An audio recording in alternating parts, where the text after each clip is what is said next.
Kita dapati manusia punya potensi untuk lupa dengan nikmat-nikmat Allah Subhanahu wa taala. Allah Subhanahu wa taala berfirman, "Innal insana li rabbih lakanud." Sungguhnya manusia itu lakanud, berkeluh kesah tentang Rabbnya. Kata Hasan al-Basri rahimahullahu taala, yaitu yadhkuru al-masaib wa yansa ni'am. Selalu ingat-ingat musibah yang menimpanya dan dia lupa dengan nikmat-nikmat yang banyak yang telah Allah berikan kepadanya. Itulah sifat-sifat manusia.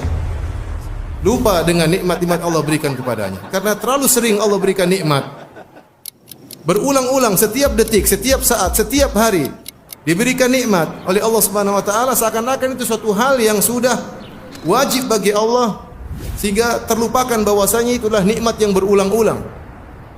Yang setiap saat harus kita syukuri kepada Allah Subhanahu wa taala. Setiap hari kita bangun dalam kondisi segar, dalam kondisi bisa bernapas dengan baik, dalam kondisi bisa beraktivitas, jantung kita berdetak. Terlalu banyak Allah sebutkan nikmat-nikmat, namun kita sering lupa. Wa fi anfusikum afala tubsirun. Lihatlah pada diri kalian, tidak kalian bisa melihat betapa banyak kekuasaan Allah dalam diri kalian? Bagaimana organ tubuh kita bisa berjalan dengan baik? Siapa yang menggerakkannya? Apa bergerak sendiri? Allah yang menggerakkannya. Namun kita lupa. Kita ingat kapan kalau kita sudah susah bernapas baru ingat. Kalau mata kita sakit baru kita ingat bahwasanya nikmat pandangan luar biasa. Ini yang buat kita lupa kepada Allah, lupa kepada nikmat-nikmat yang Allah berikan, menjadikan kita lupa kepada Allah Subhanahu wa taala. Oke, seorang introspeksi diri, mengingat tentang nikmat-nikmat Allah, sering dia duduk hitung-hitung nikmat Allah, nikmat betapa banyak yang Allah berikan kepadanya. Allah mengatakan, wa atakum min kulli ma sa'altumu, dan Allah memberikan nikmat yang kalian minta. Dalam sebagian qiraat, wa atakum min kullin ma sa'altumu, dan Allah berikan kepada kalian nikmat yang kalian tidak minta. Nikmat yang Allah berikan kepada kita, ada yang kita minta, kita berdoa kepada Allah berikan.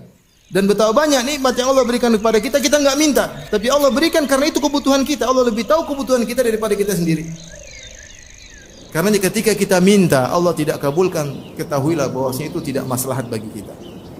Itu tidak maslahat bagi kita. Siapa yang sering mengingat nikmat Allah Subhanahu wa taala, maka dia akan semakin rajin beribadah.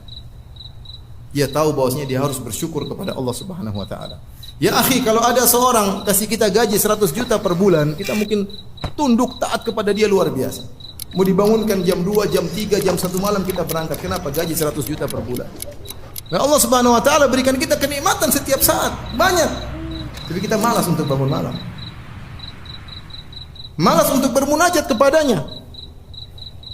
Ketika Nabi SAW adalah orang yang paling mengingat nikmat Allah, maka dia beribadah sehingga kedua kaki beliau bengkak.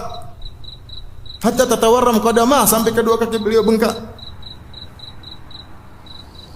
Ditanyakan kepada Nabi SAW, kenapa anda beribadah seperti itu? Kata Nabi SAW, afala akunu abdan syakura, kenapa aku tidak menjadi hamba yang pandai bersyukur? Kalau kita sering ingat nikmat Allah Subhanahu wa taala, kita enggan untuk bermaksiat, takut untuk bermaksiat.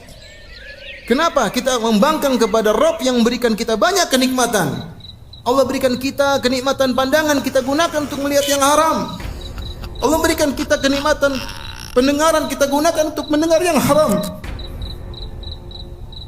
Karenanya Nabi Yusuf alaihissalam ketika diajak bermaksiat oleh Zulaiha, maka dia berkata, innahu rabbi ahsana mathwaya, sungguhnya Rabbku telah berbuat baik kepada aku. Di antara salah satu tafsir yaitu dia bilang, Allah telah berbuat baik kepada aku, kenapa aku bermaksiat kepada Allah Subhanahu wa taala? Barang siapa yang sering mengingat nikmat Allah Subhanahu wa taala, maka dia akan lebih cinta kepada Allah Subhanahu wa taala. Maka dia akan lebih khusyuk beribadah kepada Allah Subhanahu wa taala. Semoga Allah Subhanahu wa taala menjadikan kita hamba-hambanya yang pandai bersyukur kepada Allah Subhanahu wa taala.